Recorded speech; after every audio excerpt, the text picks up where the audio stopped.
This is the Fox 5 News Block.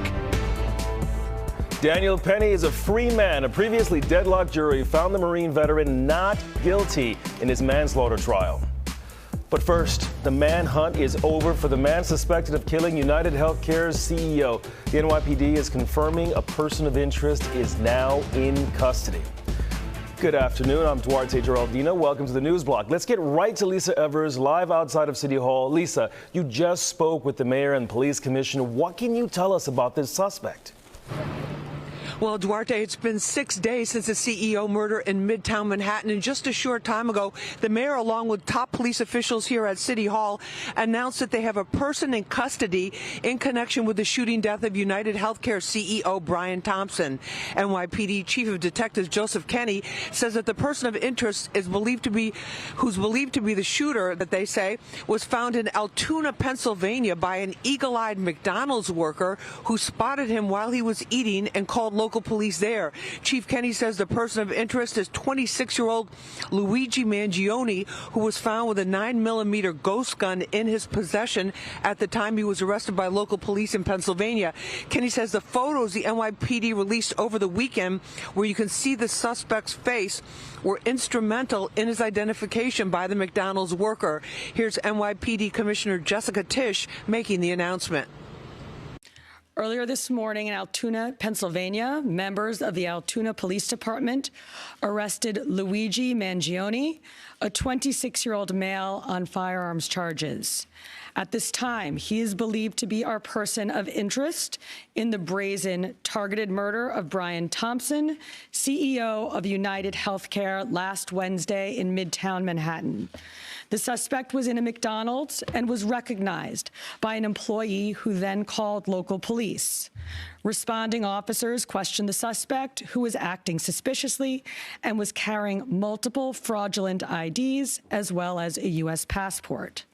Upon further investigation, officers recovered a firearm on his person as well as a suppressor, both consistent with the weapon used in the murder.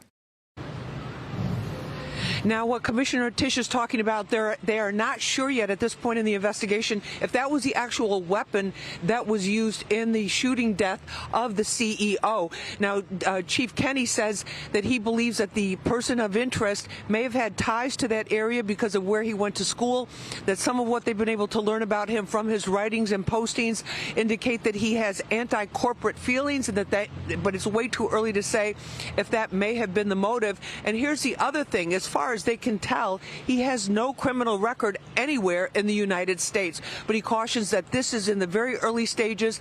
The Manhattan DA, Alvin Bragg, along with NYPD detectives, are in Pennsylvania talking with him, and we'll be hearing a lot more about this in the hours that come. But this was a huge break in the case. They credit it to that McDonald's worker. They also credit it to people getting the photos out, sharing the photos on social media, and letting people know what he looks like. But much more to come about this, and we'll be keeping you posted. Reporting live from City Hall, I'm Lisa Evers, Fox 5 News. Duarte, back to you. Thank you so much, Lisa. Once again, a suspect has been arrested in connection with the murder of UnitedHealthcare CEO Brian Thompson. And in another high-profile case, a jury finds Daniel Penny not guilty of criminally negligent homicide. The jury deliberated for 5 days before reaching the verdict on a lesser charge. Fox 5's Michelle Ross was inside the courtroom when the verdict was read. She's live outside of the courtroom in Lower Manhattan. And Michelle, what a morning. We're hearing that once the verdict was announced, some people cheered while others were vocally angry. What did you see? Well, my focus was on Daniel Penny because he has not showed any emotion throughout this trial. So I wanted to see when that not guilty verdict came down if he was happy, and he certainly was. He cracked a smile. His teeth were showing. His smile was so big, and his defense attorneys next to him immediately embraced him. They gave him a high five. They shook his hand. They hugged him.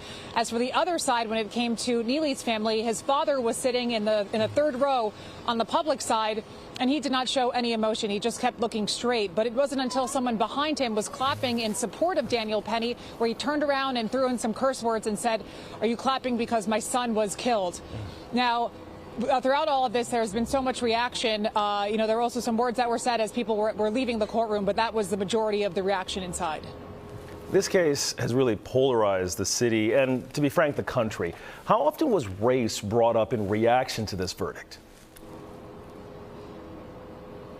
About a minute into everyone showing their reaction, there were some protesters, some supporters of Neely's that left. And one woman had said, you know, she also was cursing as she left, but she said, "This racist country." So, of course, race, like you mentioned, this is a polarized issue, a polarized case that was taking place here. So it's no surprise that it played a role in the verdict and in the reaction of the verdict as well. Daniel Penny has been really stoic throughout this. Every time we see video of him, he seems to be laser focused. We understand, and please confirm this, that he was spotted at a bar? That's right. A picture was posted by his defense attorney, Thomas Caniff, of them holding beers, celebratory beers, after achieving this not guilty verdict. And our Richard Giacovis actually was at the bar waiting outside for them, and he was able to speak with his attorney, and we have sound of that here. Thank you. It feels great. It really does. And so tell me, what's going on right now? Yeah, we're just it's 18 months of weight on everybody's shoulders. Most importantly, Danny's walking around with the weight of this indictment on him, knowing that he's been falsely accused for doing the right thing and trying to protect people. Yeah. Daniel, can you tell me how you're feeling about this right now? You going this way? Can you tell me how you're feeling? He's feeling great, guys, and it's just a great day. It's just a great day. Okay, we're very happy. Thank you. Thank you. Well, while it may be a great day for that side, this decision is really being seen as a big defeat for the office of Manhattan DA Alvin Bragg.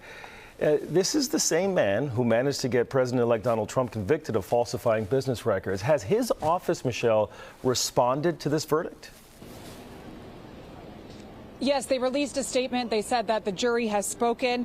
In that statement, they also said, "We deeply respect the jury process and we respect their verdict."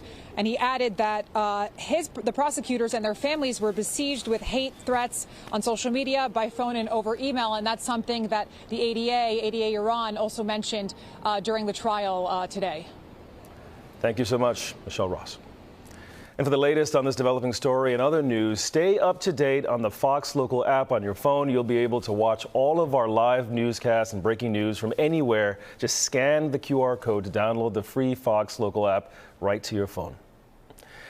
Hip-hop superstar and hugely successful entrepreneur Sean Jay-Z Carter is being accused of raping a 13-year-old girl alongside Sean Diddy Combs. Jay's has been named in a new federal lawsuit. It accuses him, along with Sean Diddy Combs, of raping a girl at an MTV Video Music Awards after party more than 20 years ago. This lawsuit was filed back in October, but at the time, only named Diddy. It was refiled last night and added Jay-Z's name. The multi-platinum hip-hop icon issued a statement saying, quote, "My only heartbreak is for my family, my wife, and I will have to sit our children down, one of whom is at an age where her friends will surely see the press and ask questions to explain the cruelty and greed of people." Here is what a former federal prosecutor thinks about this suit. One thing that came to mind is, are the cards beginning to fall for some high-profile folks who have alleged to be involved in this Diddy saga? This is really the first really notable name that we've heard of that's been disclosed. Are there more to come? I think is a big question on many people's minds. And for a little bit more context here, Texas-based attorney Tony Busby filed this civil lawsuit. This is the same lawyer who announced that he was filing more than 100 lawsuits against Combs.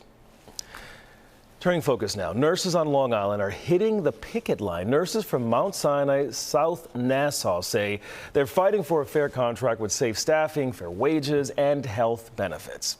A spokesperson for the New York State Nurses Association is accusing hospital management of delaying nurses from organizing for over a year, and also accuses the hospital of firing a nurse for union activity. They're planning on holding an informational picket later today. No comment yet from the hospital. And just huge news in the world of baseball.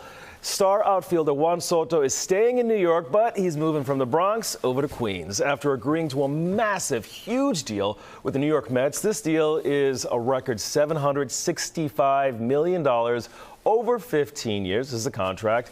This is the largest and longest contract in MLB history. Soto passed on the Yankees' final offer, a not too shabby $760 million, but it was over 16 years.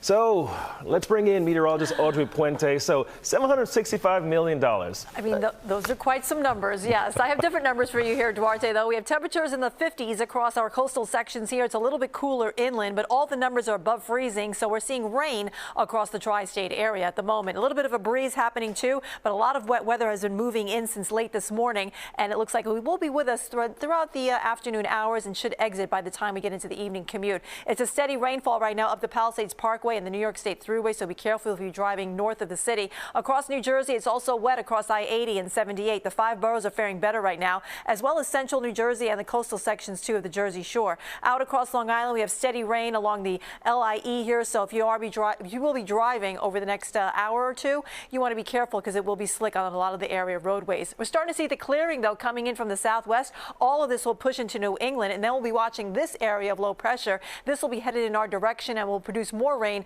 across the region as we go into Wednesday. All right, here's a look at the futurecast. The rain will be shifting into New England. We're dry for the rest of the evening, and tomorrow the clouds will remain, but we should stay dry with just some patchy fog and maybe an isolated shower. That's about it. As we go into Tuesday night, we're going to start to see rounds of rain begin to push into the region. They'll be scattered in nature to start, but on Wednesday, this is going to be a real soaker of a day. We have another area of low pressure that will develop along the front, and this will intensify and produce moderate to heavy rainfall across the region. And on the backside of it, we could see some snow across the Poconos as well as parts of the Hudson Valley. Now, for today's rain, it should be less than a half an inch, but for Wednesday, we could be over 2 inches across interior sections like northeast Pennsylvania and the Hudson Valley. Today, we're looking at high temperatures and mostly in the 40s to low 50s. Tonight, we drop back into the 30s off to the north with 44 here in the city. We stay above average right through Wednesday with a high of 60 degrees by then, but then a cold front will sweep the rain out of here and bring in much colder weather for the end of the week. Duarte? I'm looking forward to the snow. Thanks so much, Audrey. And that's your news block for now. I'm Duarte Geraldino. Thanks for joining us. Tune in to the 5 o'clock news on Fox 5 and right here on Fox Local for all the day's news as it develops. We'll see you back here tomorrow.